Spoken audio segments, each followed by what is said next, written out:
오전 12시 많은 참여 바랍니다.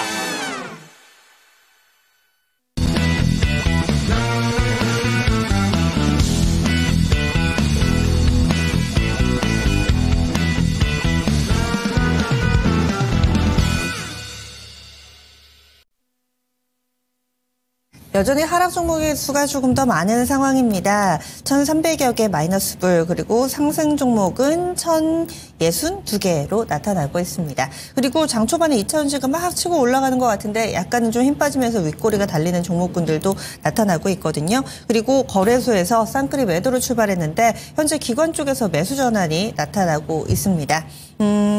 지금 유가증권 시장은 강보합권 유지하고 있고요. 코스닥 같은 경우는 플러스 마이너스를 다소 오가고 있는 상황입니다. 그러면 종목의 포인트 맞춰보겠습니다. 점상 시크릿 미리 보기고요. 6종목 준비했습니다. 오늘은 글로원 파트너스 이성웅 이사 만나보시죠. 네, 안녕하십니까. 지수단 같은 경우는 약간 변동성이 있죠. 미국 시장 같은 경우 휴장도 있다 보니까 변동성을 안고 흘러가는 상황인데 강보합권 이 정도의 연출이 되고 있어요. 종목이 살아있는 시장이다 보니까 종목 하나씩 보고 가도록 하겠습니다. 첫 번째로는 YC캠입니다. 장 초반에는 상승이 18.14%까지 상승을 했었어요. 약 10% 정도 상승을 반납하고 있는데 우리 유리기판 관련해서 보면 SKC 같은 경우가 가장 상용화가 빠를 것으로 예상이 되고 그 뒤로는 삼성전기, LG그룹 이런 쪽이 이어질 수 있는 상황이에요. 실제 상용화가 빠른 쪽으로 초점이 맞춰서 종목들이 흘러가다가 이제는 좀 퍼지는 현상이 나타나고 있고요. 우리 유리기판을 만들기 위해서 구현해야 될 거는 원장 부분이 해외 코닝이라는 기업이 원장을 납품을 하고 그걸 가공해서 기판으로 만드는 게 SKC 자회사 앱솔릭스가 있고 장비를 납품하는 쪽은 필옵틱스가 있어요. 방식 쪽에서 봤을 때 실제 파일럿 장비 납품이 나타났었고 본 장비 같은 경우도 이어질 가능성이 높아요. 그 안에 소재 같은 경우에 핵심 소재를 YC캠이 만들다 보니까 주가 같은 경우는 대량 거래가 1월 9일에 발생을 했고 그러면서 이 대량 거래가 발생한 구간의 가격을 깨지 않고 레벨업이 되는 모습입니다. 시장에서는 유리기판 관련주들을 계속 주목하고 있는 상황이기도 하고요.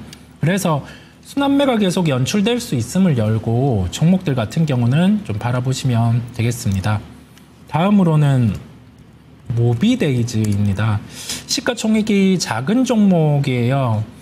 근데 한 번씩 이벤트가 있을 때 주가가 이렇게 반응을 하는데 이번엔 미국의 이슈죠. 중국과 관련해서 틱톡과 협력 이력 이런 부분이 있다 보니까 종목이 반응하는 상황인데 주말간에 이슈가 있었죠.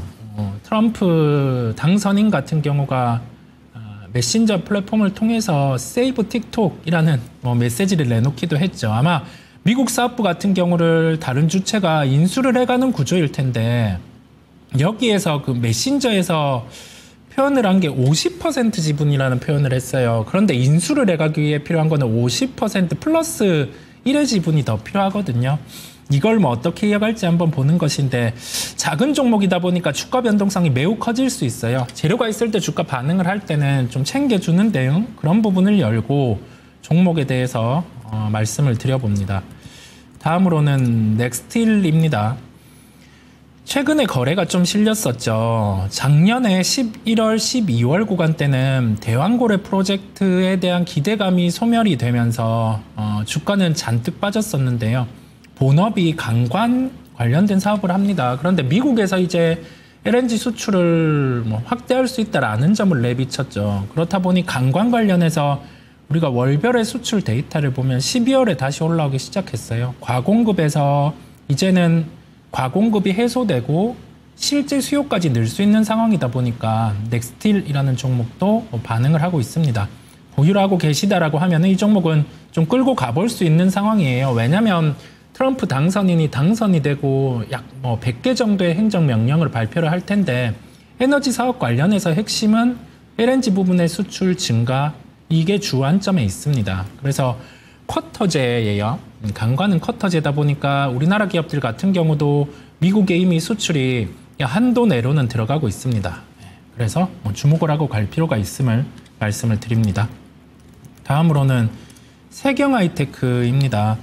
최근에 주가는 12월에 6,550원을 저점으로 형성을 하고 나서는 9,000원대 후반까지는 올랐었다가 최근에는 조정이 좀 나타났어요.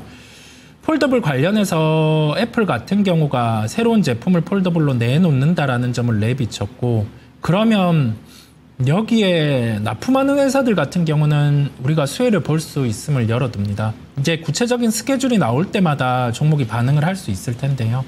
4분기 실적에 대한 공백은 있겠지만 올해 같은 경우 작년보다는 실적에 대한 부분이 좋을 수 있음을 열고 관심 종목권에 넣고 볼 필요가 있겠어요. 한 7,000원대 후반 이 정도 가격대 갔을 때는 시장에서 다시금 관심을 가질 수 있을 겁니다. 가격대를 기억해 두시고 관심 종목에 넣고 해당 종목은 살펴보시면 됨을 말씀을 드리고, 폴더블이 나와서 무작정 휴대폰 부품 쪽이 좋아진다라고 생각을 하기보다 폴더블이나 다른 디바이스가 나왔을 때 거기에 핵심이 되는 부품 쪽을 생각해 볼 필요가 있어요. 폴더블 같은 경우는 유리가 접히는 그 역할을 하는 곡면 부분의 강도가 중요하죠. 강도와 유연성이 중요한데, 그러려고 하면은 힌지라는 부품이 좀 중요한 역할을 한 부분에서 하게 되고요. 유리를 가공하는 기술 같은 경우도 함께 부각이 되게 됩니다. 유리 기판과는 조금은 별개기는 한데 약간의 교집합도 존재를 하게 돼요. 그래서 작은 유리를 구현하는 기술이 폴더블 폰에 필요하다 보니까 그와 관련된 종목들 우리 시장에서는 JNTC 같은 경우도 중화권과 연결해서 좀 주목을 하고 있는 상황이고, 세경하이테크 같은 경우도 관심 종목권에 넣고 가격대에 들어왔을 땐 충분히 볼 수 있음을 열어둡니다. 다음으로는 테크윙입니다. 테크윙이 금요일에 주가가 15%까지 상승을 했었고, 오늘 같은 경우도 금요일에 고점 정도 8.8% 정도까지 상승했다가 지금은 조금은 좀 무거워진 상황이기는 해요. 대량 거래가 전거래일에 발생을 했었죠. 큐브 프로버라는 검사 장비 부분입니다. 그런데 최근에 연초에 이슈가 있었던 게 우리 엔비디아의 블랙엘의 발열 부분에 이슈가 있다라는 점을 시장에 언론을 통해서 공개가 되었었어요. 이 발열 이슈 같은 경우가 발생을 한 게 TSMC의 코어스의 부분일 수도 있고, 그다음에 HBM의 약간의 그런 발열 그런 부분일 수도 있어요. 어디가 문제다라고는 할 수는 없는데, 그 HBM 쪽에 하나의 문제라고 하면은 수율을 더 높여야 되겠죠. 수율을 높이는 역할을 하는 게 검사 장비 이 부분의 역할이 중요합니다. 과거에 원장을 만들 때는 검사 장비 파트가 초반에 한 번, 파이널에 한 번 이렇게 들어가는 구조였다 보니까 마지막에 이 제품 같은 경우에 과정 속에서 이 수율이 잡혔다라고 하면 HBM 같은 경우는 다이에서 이 넘어가는 파이널 테스트가 제품단에서는 하기 힘든 구조다 보니까 여기에 대한 난이도가 높아요. 그런데 국산화에 대해서 테크윙이 고객사에게 PO 장비를 받은 거죠. 파이널 테스트라고 합니다. 장비에 이제 마지막 이 검사 장비를 테스트하고 나서 거기에서 수율이 높아진다라고 하면 대부분 도쿄 일렉트론 장비를 쓰겠지만 우리나라 장비 같은 경우도 국산에 대한 가능성이 존재를 하는 거죠. 다만 그 시기 같은 경우는 이게 라인에 테스트를 하고 마지막에 본 장비에 대해서 나오는 게 한 6개월 정도는 걸려요. 6개월에서 1년 정도는 걸릴 수 있다 보니까 가능성은 있지만 우리가 생각하는 시기보다는 좀 느릴 수 있다는 점. 그래서 주가 같은 경우는 오늘 또 윗꼬리를 달곤 합니다. 그걸 좀 인식을 하고 볼 필요가 있음을 말씀드립니다. 마지막으로는 세아제강입니다.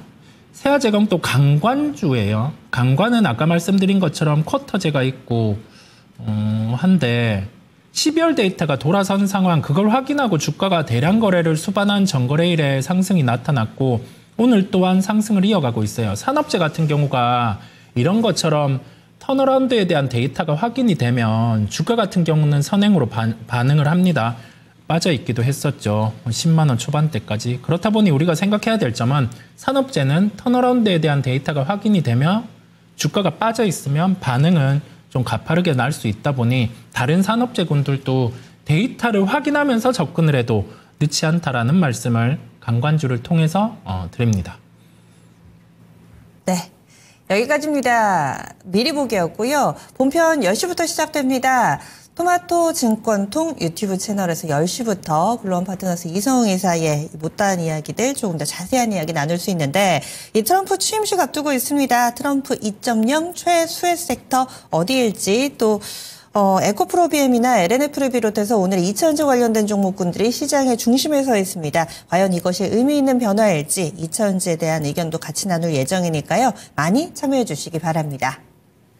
오늘 월요일장입니다. 비가 오나 눈이 오나 늘 여러분들 곁에서 12시 지키고 있는 증권통팟 10문제 오늘도 열심히 준비를 하고 있는데요. 증권통팟에 대한 참여 방법 화면에 지금 QR코드 띄워드릴 거예요. 이거를 스캔하시면 자세하게 참여 방법 확인해 보실 수 있습니다. 10문제 다 맞추시는 분께 TTCO와 TTR을 드립니다. 맞추시기만 하면 드리고요. 문제 어렵지 않습니다. 방송 보시면은 힌트가 문제보다 더 쉽게 나오니까요. 감안하셔서 푸신다면 충분히 여러분들 거뜬히 해내실 수 있을 거예요. 그리고 친구들과 같이 푸셔도 됩니다. 컨닝이 허용되어 있는 증권 통팟 친구 초대 이벤트 진행하고 있는데요. 초대하는 사람, 받는 사람 모두에게 TTR 드리고 있으니까 또 여러 번 참여도 가능합니다. 함께 푸시면서 또 퀴즈 조금 더 수월해지실 거예요.